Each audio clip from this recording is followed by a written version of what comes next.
If there were any doubts about Britain leaving the EU, Theresa May has put them to rest. So let me be absolutely clear. There will be no unnecessary delays in invoking Article 50. We will invoke it when we are ready, and we will be ready soon. We will invoke Article 50 no later than the end of March next year.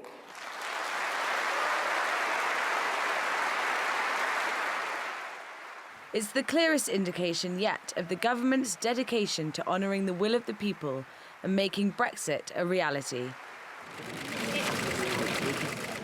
52% of the British public voted to leave the European Union in a national referendum in June. The Remain camp narrowly lost out, and so did David Cameron, who resigned shortly after the vote. Voted to leave the EU. Theresa May, who'd only backed the Remain camp under pressure, took his place. And former London Mayor Boris Johnson, who championed leaving the EU, is Foreign Secretary and says Britain will flourish outside the bloc. Never once have I felt in all my conversations in the European Council that this country would be in any way disadvantaged by extricating ourselves from the EU treaties. On the contrary, I think there are many ways in which we will be liberated.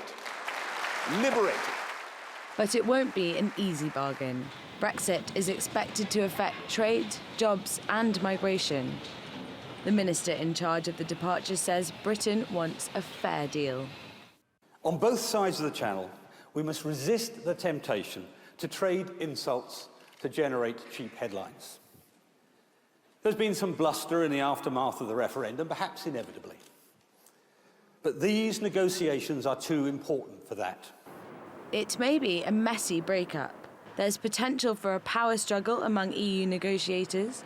German Chancellor Angela Merkel has said she thinks national governments should be doing individual talks with Britain. But others have called for a swift end, with no special concessions for the UK.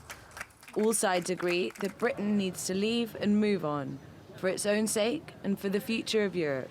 Arabella Monro, TRT World.